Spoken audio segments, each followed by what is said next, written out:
Welcome to another Dead Hedgehogs podcast, and we have the full deck with us tonight. Mikey has rejoined us for a podcast, and tonight we have the West of Ireland Mayo legend, boxing honest, that is Ray Moylette from Westport, or Island 80 to be more precise.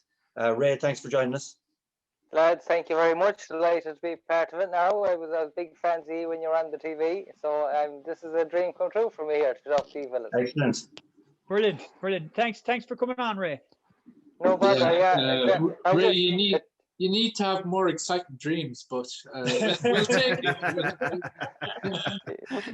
See, what I do is I set my goals fairly low, and then when I reach them, I'm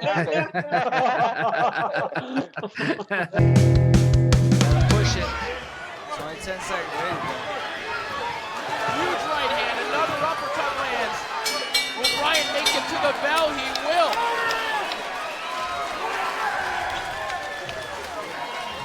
And still undefeated, the fighting pride of County Mayo, Ireland, Sugar Ray Moylette. Ray Moylette is. That's why I'm always happy. That's why. Fair play. You set us up there, and then you just brought us down. That's it. Low expectations. That's the way to a happy life. That's it. Speaking of being on the TV, there's a connection there with your sister. She was also in the Hardy Bucks. Sheila. That's right. She was on it. Yeah. Yeah. And would you believe it or not, I was on it myself. You were. You might know that. Sure were. I remember that. Yeah. And what was that in? King of the Town, I think that was the version. King of the Town, yeah. Ah, brilliant. I was too hungover to go down that morning. Yeah. that's right. That was were you on the spinny thing, Ray? Yeah, I was. Yeah, I got thrown off them. I wasn't good enough for that. But I was big fans of you growing up, and even to this day, like I've been in America and I've been in England just through the boxing, and people always say, "Do you know who you're like now? You're like one of the Hardy Bucks or something that was on television." And like, I'm delighted to hear this. I said, "I know the lads. They're from only up the road." I find that hard to understand when they're in America. Like, we know everyone. They think everyone knows everyone. That's right. It's true. You've obviously been watching Owen Colgan's techniques on how to jab. Well, that's it. We met one night in the gym up in Dublin, in Celtic Warriors gym where I train, and I put him through his paces on the pads maybe about 2 years ago, and I haven't seen him since. So that's a bit of a call. That's a bit of a call out now. I dig at him, so I want to get him back again. Oh, absolutely. If you can find him, send him to us. He's a hard man to get these days. He's back down. But he's putting up plenty of content as well. Yeah. He's kept busy. Yeah. Funny dude. Yeah. And I think he can't wait to get back. No more than ourselves, he can't wait to get back onto the live stage. I think that's where the magic happens for him.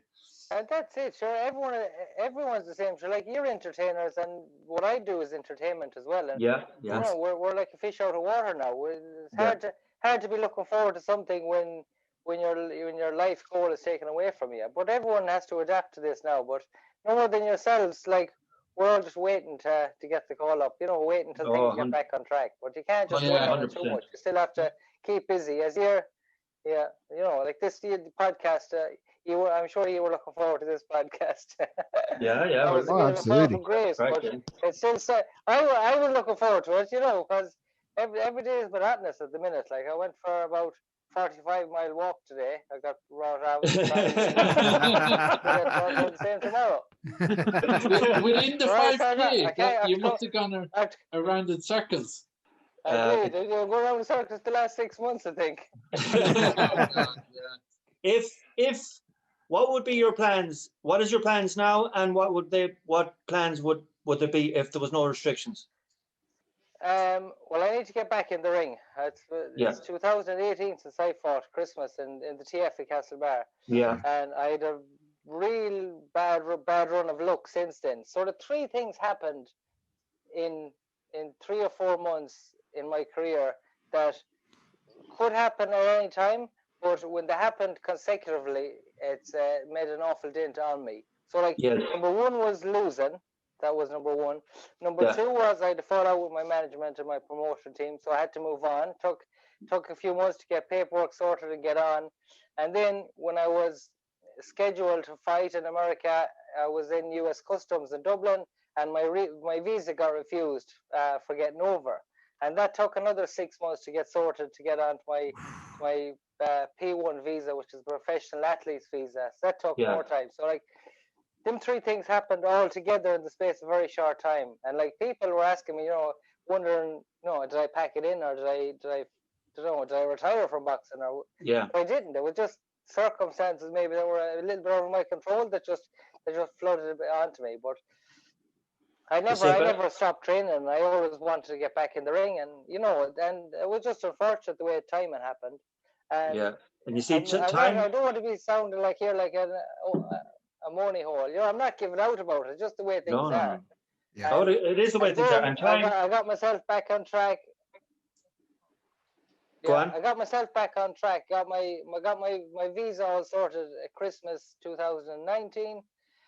And then I was geared up for fighting in Boston again, and I arrived over to Boston in the first week in March, and I arrived Tuesday, and Trump declared national emergency Wednesday, and I was flying home Friday night and I was actually fighting Friday night. So just everything, timing went against me big time. But I'm still hungry. I'm still really looking forward to getting back into the ring. I'm still training. Now, be all that, I'm not at 100%. I'm 50, 60%. But if I got the call of a fight in a couple of weeks' time, it'll take me 3 or 4 weeks, and I'd be well able for it. So that's where I'm at. You see, that's the problem with being in a sport like boxing, or even football or anything. You have a window of years to do what you need to do, and this is only eating into your time. So it must be very frustrating. It was very frustrating let's say early on. So when a mix-up with the management happened, I was looking for every day. I was waiting for news, waiting to get everything sorted. Same with the visa. But now, since I came back from Boston after all this coronavirus has thrown everything up on its head. Of course. And I'm nearly used of this circumstance now. Like, I'm not as keen and as eager and hoping to be. Like, I know I'm not going to be fighting next week. Whereas for the last 2 years, I thought I could be fighting next week, and that was horrible. To be on that age all the time. But now I know I'm going to get plenty of time before my next fight, and I'll be ready for that. And you know what? If it doesn't come, at least, like, I nearly have the resilience built up now that I'm not going to be awfully disappointed. Let's say if it all fell through a day or two before, it wouldn't be the end of the world, because it has happened to me already now, and I sort of can react that a little bit better. So that's kind of like mental training in itself. You're like doing the gym for the mental work, psychological work. It's tough. Oh, like I go for my runs every second day, and I go to the gym. I have my own little spot that I can do my own bits, but I'm not really training for my boxing. I'm not training for my body. Like, I'm out of shape in terms of a boxer, but mentally I'm way ahead, and I'm strong mentally, and I'm training for that. I'm not even training for my body at all, and that's, people maybe don't understand that don't train that. But if you're used to training and it's taken away from you, then it's a dangerous loophole there that you have to be careful of. Yeah. Tell me this, Ray. Would you have much weight to cut now? Say if you were fighting now in a few months, would you have much weight to cut? Yeah. Do you want me to be honest? 100%. After the Christmas as well. This is a tough question to ask after the Christmas. Sorry. Yeah. You told me there's no tough questions. I know.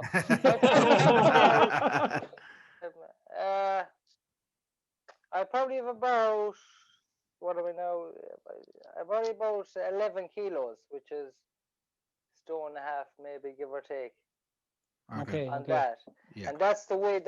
And I've moved up a weight since my last fight. So the fight in Castlebar, I fought at 9 stone 6, and I wouldn't be able to make that weight now again. Yeah. So I moved up now to 140, which is 10 stone. Yeah. Yeah. Would you? So I have a lot more than I'd like to lose.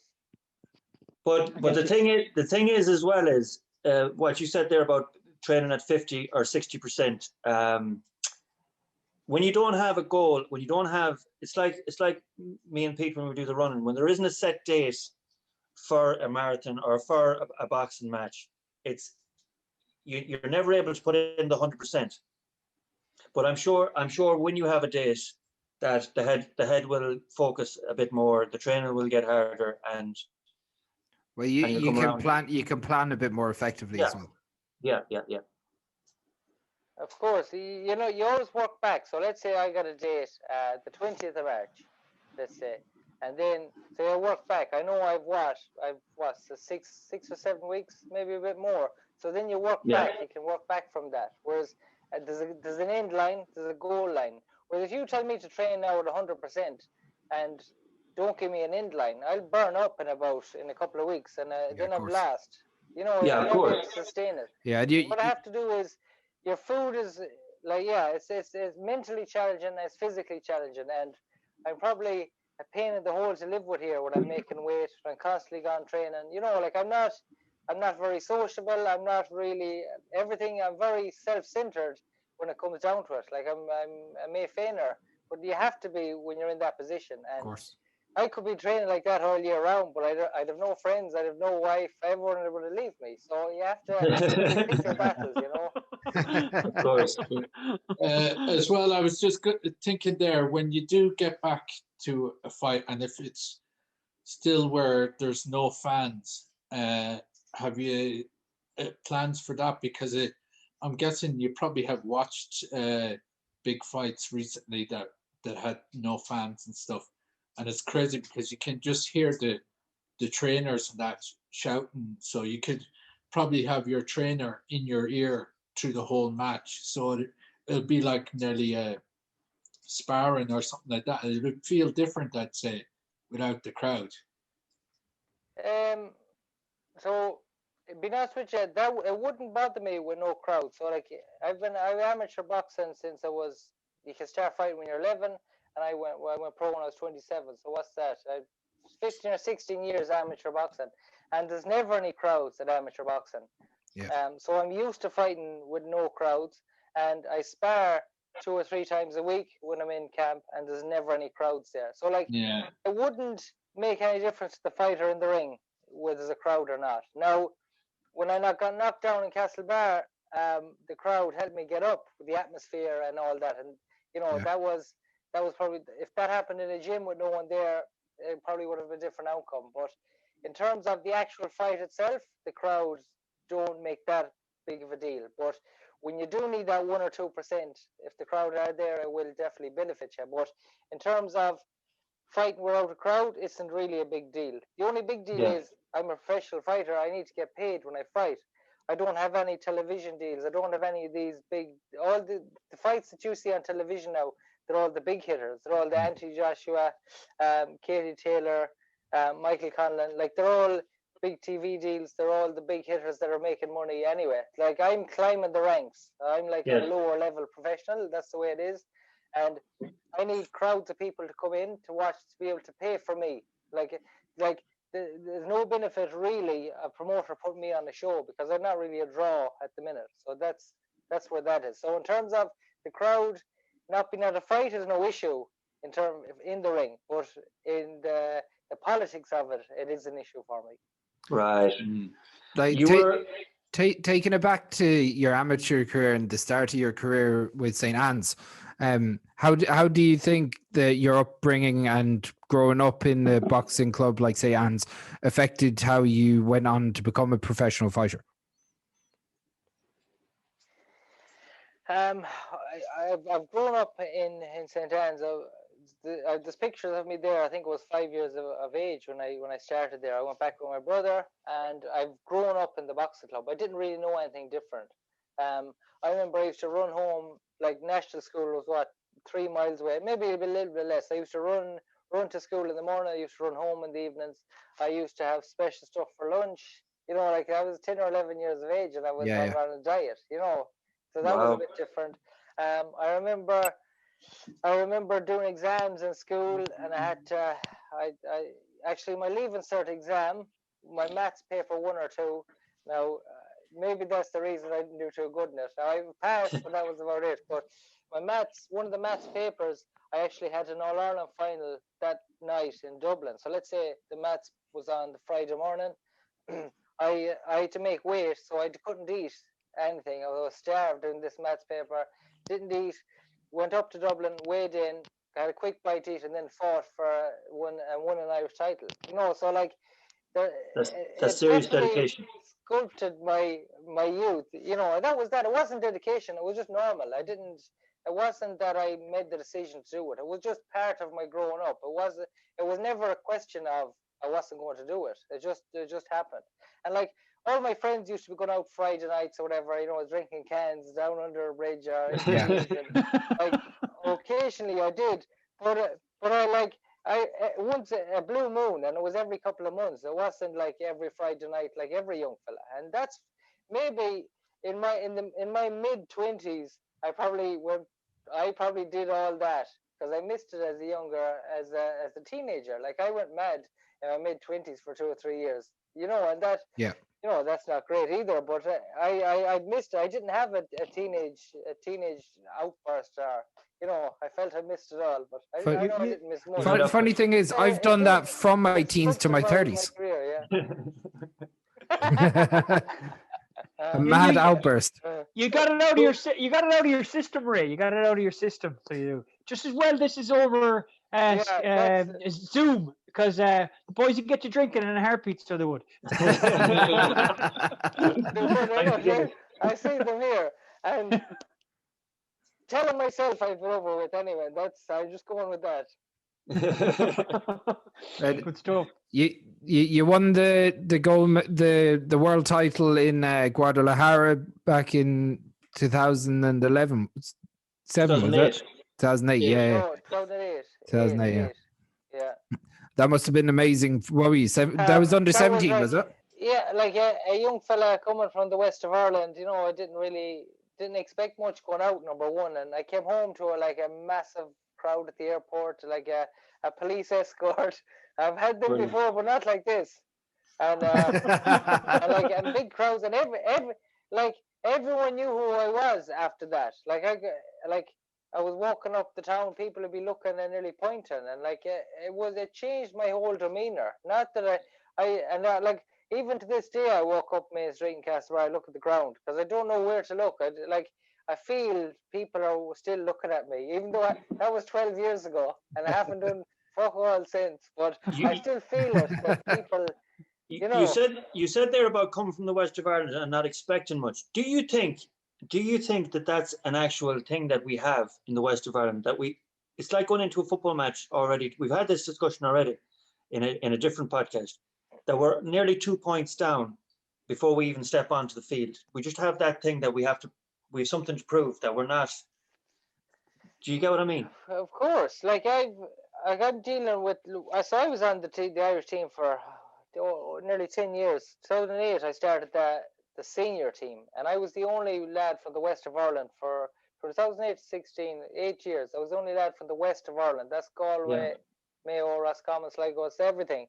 I was the only one on that team from the west of Ireland. The rest was Belfast, Dublin, few from Munster, So surely that was definitely the case. And we're not feeling sorry for ourselves or anything like that, but it's just there's never anything much expected from you. And it was nearly the lads that came from Belfast was 4 or 5 of them. They were all best friends. I was up there on my own. Yeah. The few lads from Dublin used to go home in the evenings and they used to pal around. And then the handful that come from Munster or whatever, we just I clicked in with them. But definitely there's something with it anyway. You said you could be 2 points down. Even mentally we're probably shattered down here a little bit. The lads up in Dublin they made fools of me for a couple of years until I found my feet myself, and then I was able to stand with them. But definitely coming from here up to I was very pleasant and very mannerly, and the lads up there that walk through you if they got the chance. Not saying all Dublin people like that, but just in the boxing circle, that I was nearly too nice to be in the boxing circle at that time. But now that's where the badness. I have plenty of badness in me now, and They turned you into a bollocks, did they? like you promoted me last night. You said local hard man, whatever. And I said we call a lot of things. It's usually, but never a local hard man. Local bollocks, maybe. But it must have been amazing going to Mexico when you were 18 and winning the World Youth Championship.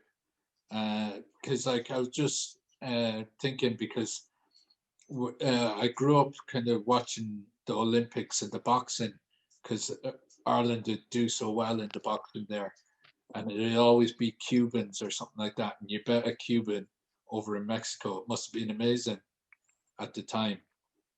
Like, of course, like it was a dream come true, but like it wasn't all like fairy tales and glory and going over to Mexico. Like we were living in shitholes. Like the bus was covered. It was covered in bullet holes.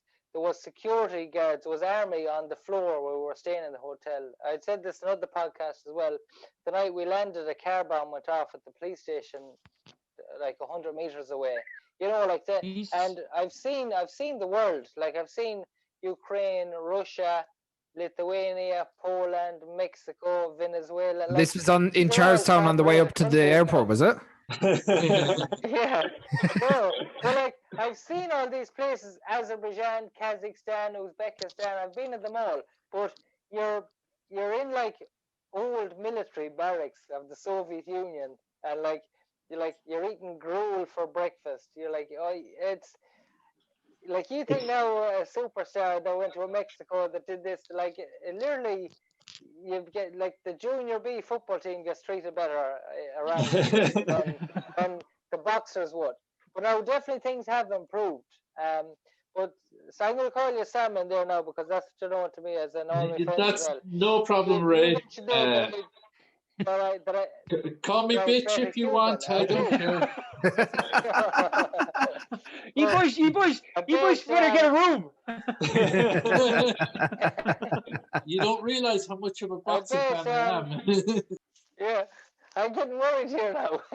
But I did. I bet the Cuban, and you no more than yourself. I grew up watching the Olympics and looking at these boxers, and like I remember talking to my dad on the phone. And like he was obviously a massive fan of Olympic boxing, and he was always be watching it and be looking at the Cubans. And I remember ringing him up saying, so I actually fought a Cuban for a medal. So that was like, I remember ringing Dad and said, Dad, you know, I'm fighting a Cuban for a medal, and that mighty nearly giving myself a way out, an excuse that like the Cubans now are very good, and you know what, it's great now that I'm fighting for a medal, you know, sort of that way, sort of.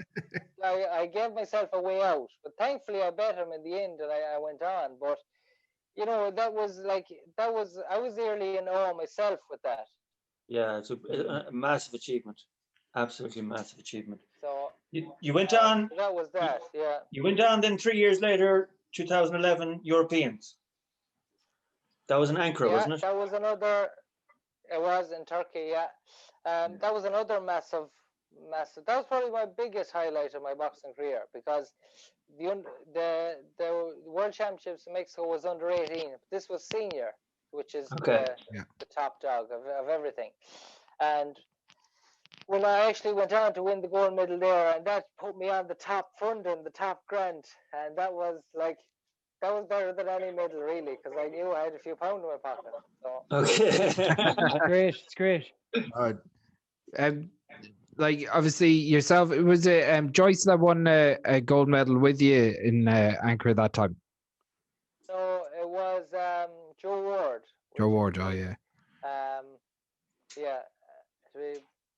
Big Joe Joyce's nephew. That's the king of the Travellers. Big Joe Joyce had won a boxing match. Is that the lad? That's the lad that dips his hands in petrol, is it? Yeah. What was that thing? He dips his hands in petrol, apparently, to harden up. Okay, Did you ever try that, Ray? Did you ever try dipping hands in petrol? I didn't know. And he stays away from his woman's ass for 2 weeks.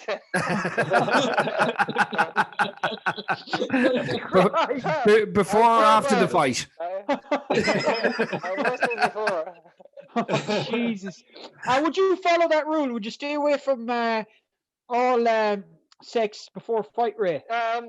So Salmon wants to ask that question, by the way. I do, but Fury, it's not up to me. That's the reason.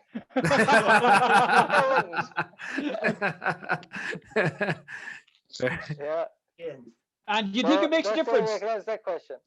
Do you think it would make a difference? No, definitely. Like there's a myth there and all that, but it definitely weakens your legs and it takes the bit of bite, the bit of sting that you do need. Now, you don't need to a couple of weeks or a few days. Definitely, it'd make an awful difference.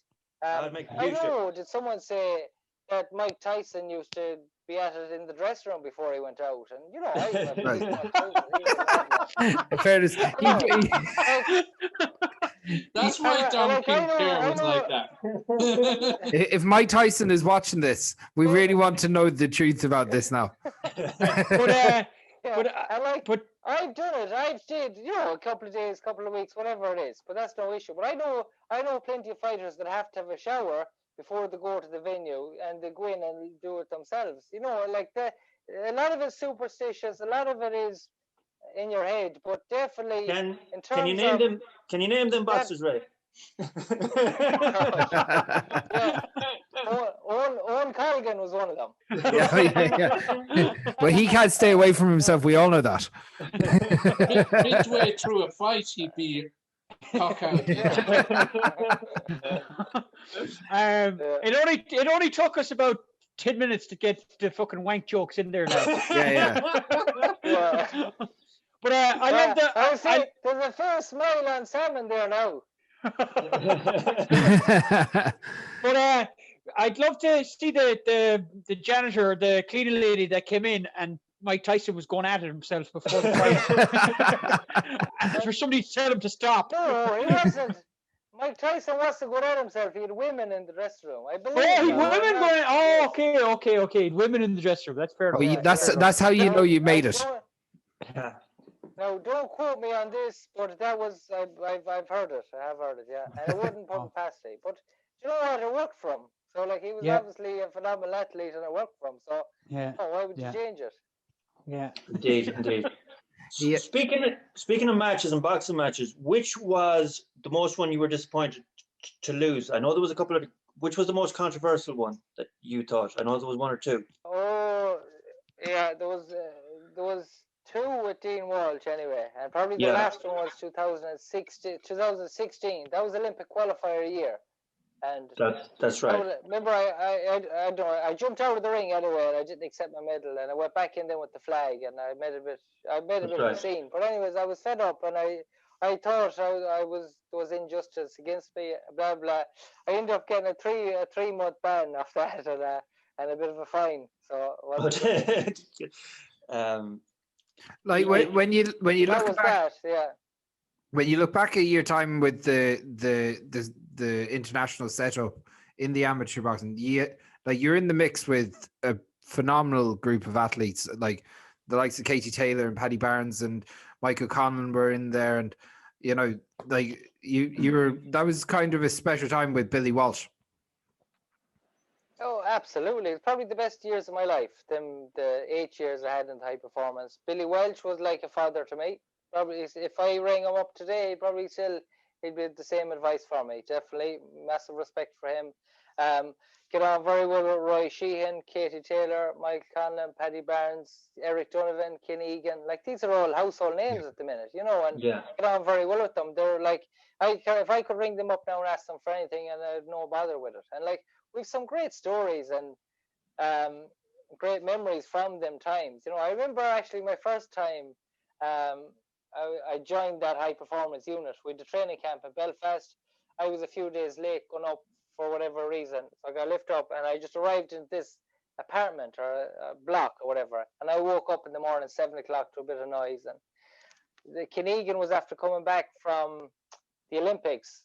He won a silver medal, and he went off the rails. And this is him back, but it wasn't known to the public that he was back. So like I hadn't really known him. I just obviously read about him in the paper, seen him all over television, and I woke up the next morning and he was in the apartment in cooking breakfast. Now I had nothing. I was only 17 years of age. I had nothing in my pocket, nothing. And he was just looking at me. He was cooking his eggs or his beans, and he just looked over me. How are your hearts? Do you want some beans? Do you want some beans? Yeah. And I said, I want to eat. Like, I'll always remember that. You know, like, he asked me, the first time I met him, he asked me to want beans. And that was it. We got on it. Cool. Great experiences. I mean, like we've, as I told you, I've traveled the world. We were close. We're very close when we all travel. Like, we all looked out for each other. We used to play cards every day. We'd be all cheating each other out of it. Like, you kept going until you got caught, and then you went at something else, and like we all did it. So it didn't really matter. But, as I said, I still talk to them, and like they were the best days of our lives, really, because like really we're living a normal life now. Like, I'm at home here, minding the child. I go to work now and work at Western Care. You know, I have to get up early in the morning, I have to do these things. I'm like living a normal life. Whereas then for 8 years, like it was like a different world. It was a full experience. You know, like we were in a bubble. Like, we were looked after. All our food was looked after. We're getting paid. We just had to train. We traveled all over the world. If you had a cut on your foot, we'd physios with us. We had people looking after our food. Like, we literally did nothing, only we looked after. And like, you know, it's a massive experience. Definitely. It's a lovely feeling to have a team with you. I know that when we go touring or when we're doing the runs or whatever, just having that team or 8 or 9 people all the time, you get really close to the people that are looking after you, and you end up looking after other people as well, and everyone brings each other along. So it must be not like a lonely thing for that to just disappear again. Yeah, but now saying that, I'm back in a team environment in Celtic Warriors gym. I've like the likes of Spike O'Sullivan, Craig O'Brien, Niall O'Connor. You know, like these, we have a bit of a family there again. But at the end of the day, boxing is an individual sport, and when you go into the ring, you're on your own. Like, your coach is in the corner, Packy Collins, like he's like part of the lads as well. It's all like, boxing is clannish because everyone knows how hard it is. Like, you're on your own constantly. So like, any way you can help anyone out, you will help them out. That's sort of, and boxers all feel the same. So that's that. But I remember, like, again, going on camps, we've gone for 3 or 4 weeks at a time, and like, so you get cabin fever because you can't really do anything. You can't go out because you're watching your food, and you're doing 2 training sessions a day, so you're trying to rest, and you can't even go and check out the city because you're going to waste your energy. And you're going to be sparring Russians and Ukrainians that evening. You're going to get your head taken off. So you have to mind everything you have. So, but like, so you're playing cards and you're messing around. But like, and it's constant slagging. Like, you can't turn your back for a second. And like, your bag could be upside down. It could be like wicked. But like, you'll be fed up now after about 10 days there. Like, you're ready to kill someone when you're there. But then as soon as I came home, I used to be sitting here and talking or whatever, watching television, and I'd be wondering, you know, what are the lads at now, or geez, I'd love a game of cards. Like, I got institutionalized to that. And like, I used to be coming down here then, and I like, Sharon didn't have the food on the table or whatever. Like, I'd be saying, what the hell is wrong here? You know, and never mind the Ukrainians or Russians taking your head off. I got my head taken off. Indeed. How did you find that progression into the professional game then? Obviously, you were leaving a setup. You're kind of I think every boxer's dream is to become a professional fighter and become the next Floyd Mayweather or Oscar De La Hoya or Ricky Hatton or whatever. You know, how did you feel that progressed into the professional game after? I thought I went in well because I was a professional athlete, really. Yeah. Because I was a full-time boxer at the time, I sort of went into it pretty well. Now, saying that, my goal was always to get the Olympic Games. I didn't even want to go professional boxing. So frowned upon. Again, not too many professional boxers come from this area. You know, it was sort of a new thing. I didn't really want it. I just wanted to go at the Olympics. And when that didn't happen for me, or I didn't get there, I had to sort of change my trajectory. I wasn't just going to pack it in. So I still wanted to continue boxing because it's still something that I'm very passionate about and that I love.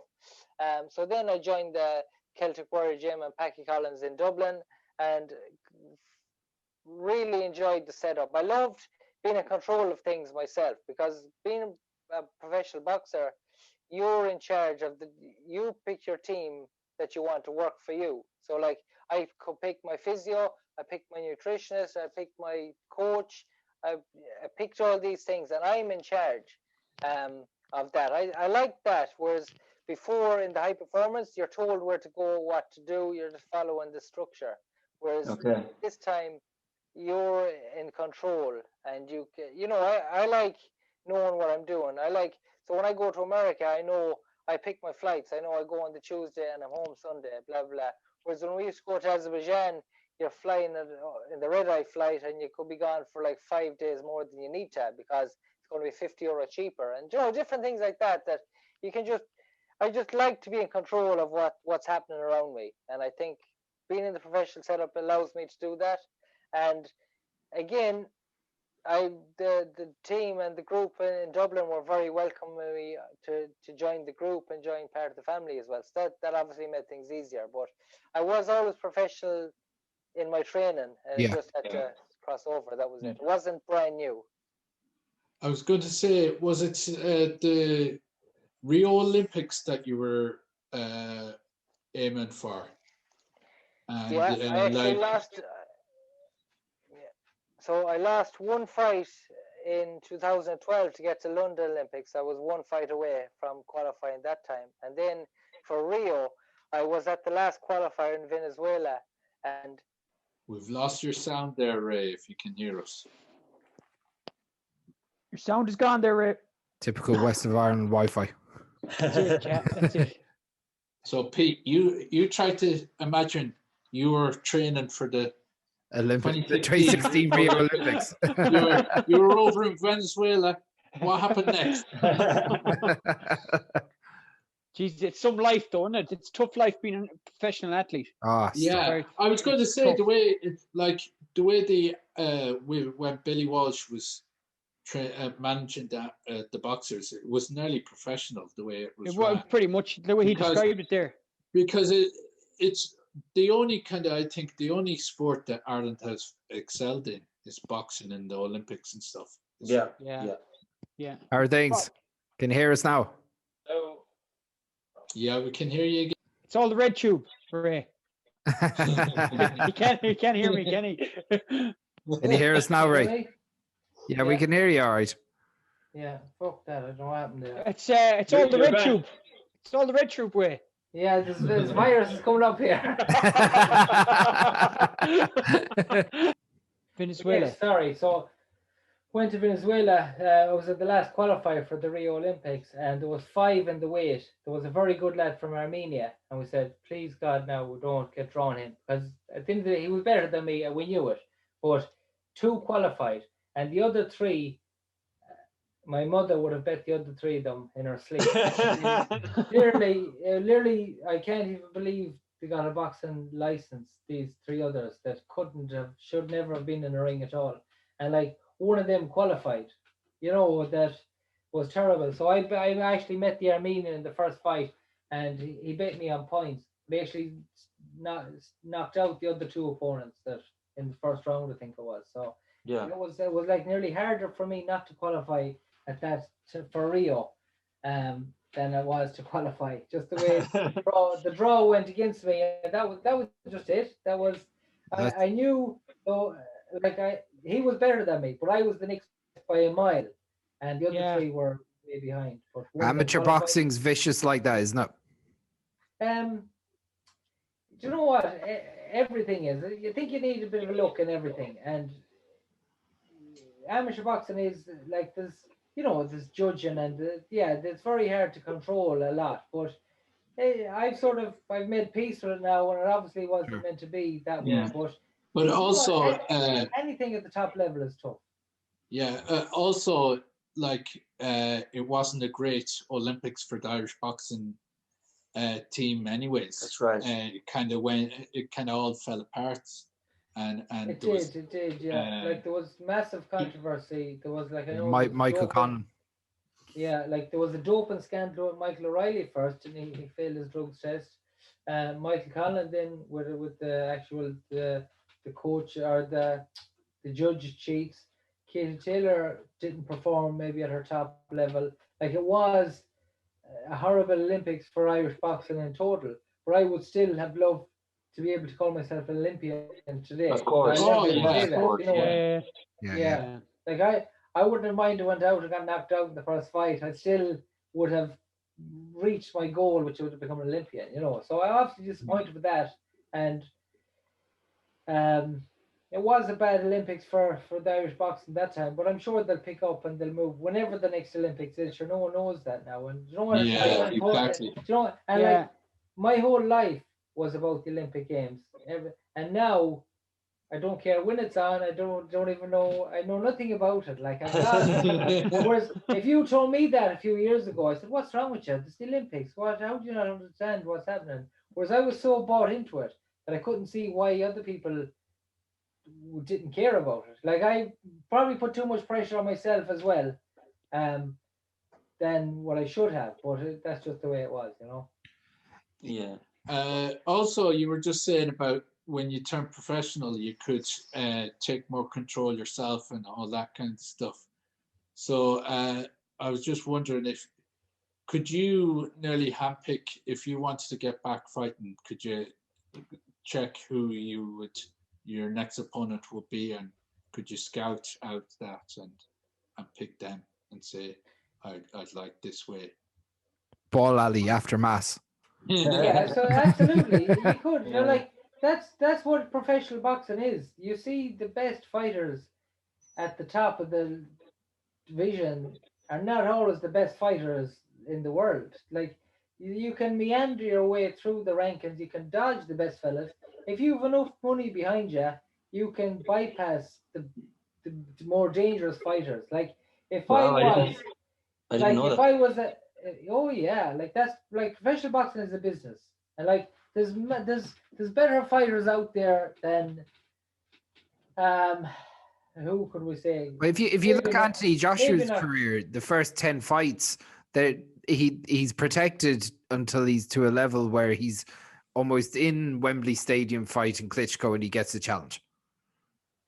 Yeah, and like it's professional boxing is a trade. Like you know, like you're an apprentice for a while.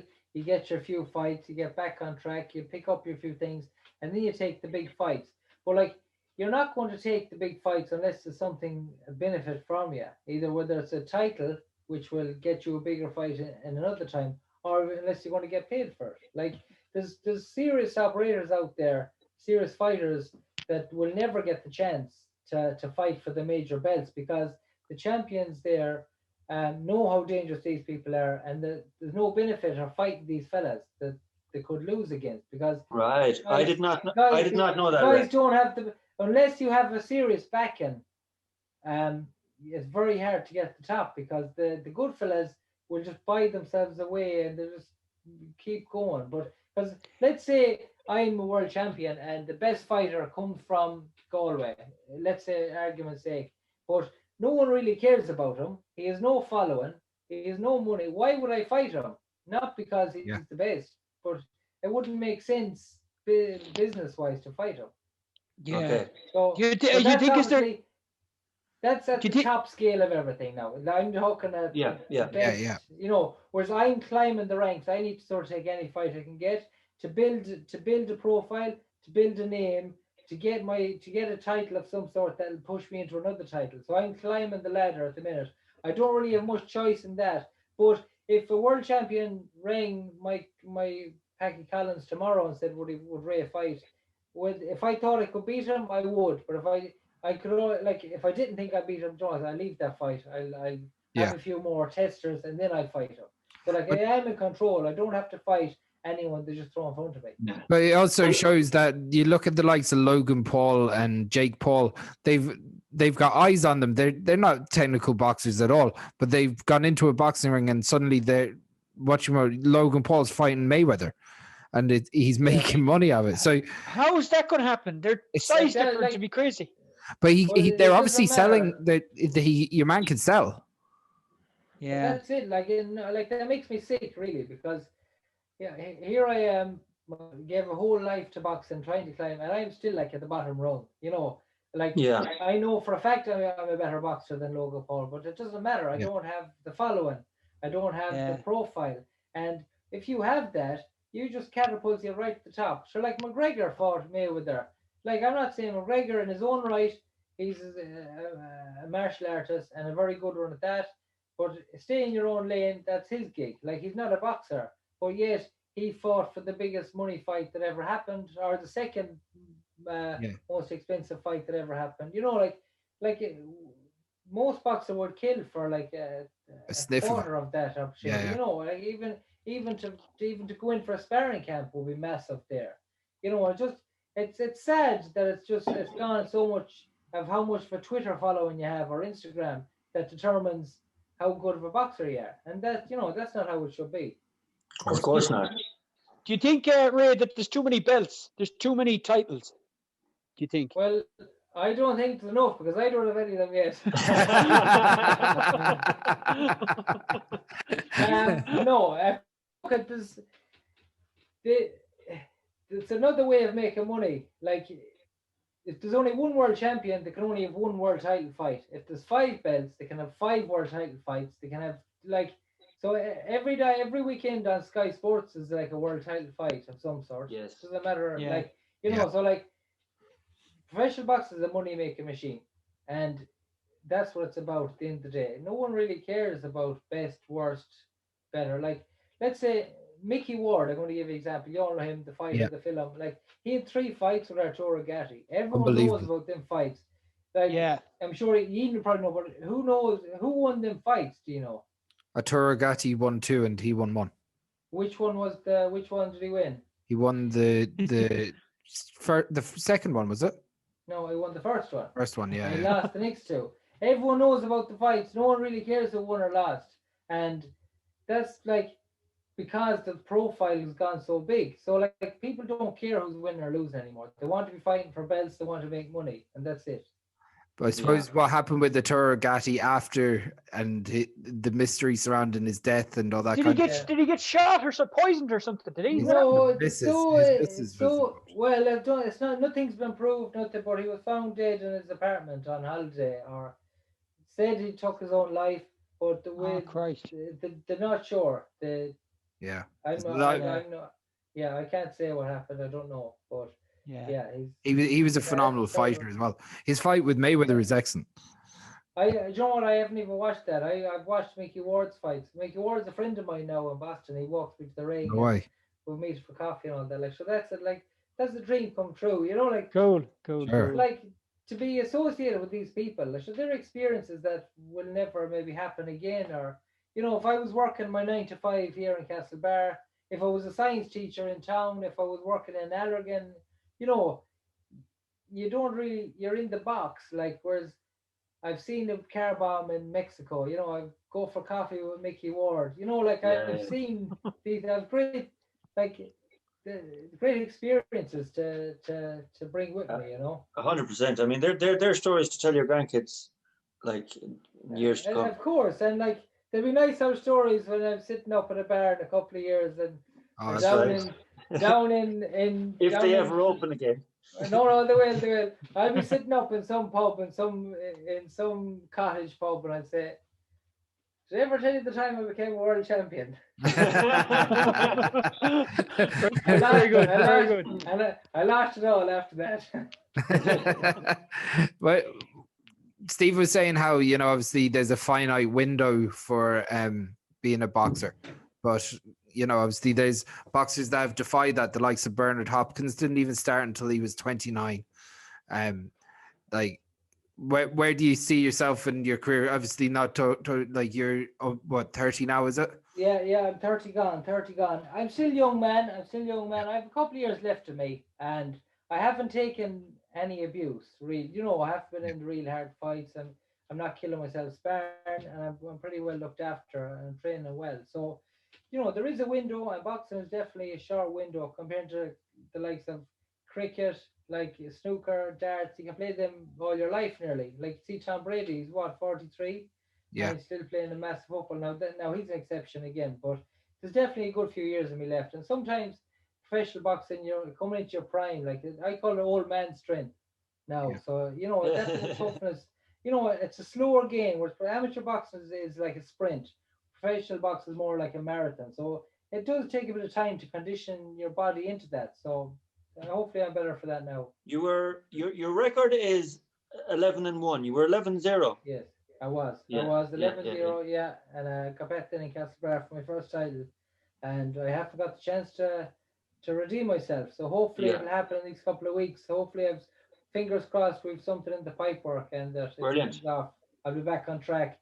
It won't be into a title fight. It'll be a climbing fight, and then I can take a harder fight during the year. That's fantastic. I just need to get back into the ring. That's where I'm at home, and that's where I'm comfortable. So I've been out of it too long now, so it's frustrating, as I said, but I'm sort of being able to live with it. But it just, the excitement isn't there now. I need to be getting in the ring. Ray, tell me this: who's your top 5 favorite boxers of all time? Living or dead? Yeah, Mickey Ward, Floyd Mayweather, Vasily Lomachenko. That sounds like a cocktail. Who else? The Matrix. Yeah. Who else would I like? Katie Taylor, the most genuine person I probably know, and a serious, skilled operator. And who else do I like? Marco Antonio Barrera. That's the top 5. I'm guessing Steve. I'm guessing Steve will be upset. You didn't throw him in there. No, he's not there. Once I see him back, he can come in. Yeah. Also, I thought you were going to leave Katie out. No. It must have been amazing to be just around her and see her progression. Of course, a phenomenal. She was always going to do this, but were you surprised when she turned professional, or did you know it was all going to happen? She had to go. She deserved the chance to make money from all she put into boxing, and I'm glad she's making it now, what she's doing. And she's like an icon. She's like a hero, because she's been publicized right. She's back on track, and she's exactly now where she needs to be. And I'd be disappointed if she walked away without getting the credit she deserves. So I'm delighted she's mainstream. What she's done for women's boxing is incredible. She's brought it to new heights that were never scaled at women's boxing before. Of course, she put women's boxing on the map. Single-handedly, she put women's boxing into the Olympics, because the organizers went to see her fighting before they made a decision to put ladies boxing in the Olympic Games. So it's thanks to her that ladies boxing in the Olympic Games. That's outrageous. Unbelievable. Yeah. That's a great legacy. Great legacy for her. She's history maker out and out. Amazing. Yeah. So, any other questions for the man? Yeah, I don't mean to be rude or anything, lads, but I'm in the ladding's room here. He used to go down and say. That's no worries, Ray. We will. She piped into me there, so do you have to go to bed now, Ray? Are you being put to bed? And I'm not going to tell you. Oh, yeah, that's the excuse. That's the excuse. Oh, it's the ladding's room. It's the ladding's room. You're a youth world champion. Look, I mean, 2008. Shipped out, so I do. She's telling me now. She's giving out. So that's all right, Ray. Listen, thank you so much, Ray. I hope you're in your own house and not somebody else's house. I was going to come in with that, but I said I'd leave. Yeah. I have to get out before they come home. I just see this. I know internet in my house. Listen, Ray, thanks very much for coming on. It's interesting talking to you. Very interesting talk. I'd love to chat with you again sometime, please God. Yeah. And hopefully we can do it in person, Ray. Do you know what I mean? We can do it in person. Yes, absolutely. That'd be the best way to do it. That's my dream now. Yeah, it was an interesting insight into a professional athlete. We were talking there when it froze, and Mikey was asking me questions, and I just thought it was, you often read about professional athletes, but it's great to talk to an actual professional athlete and see what his day to day is like. And I'm a professional daddy at the minute. I'm not even a professional boxer at the minute, so like, which is more nerve-wracking. Is it the professional daddies that's more nerve-wracking?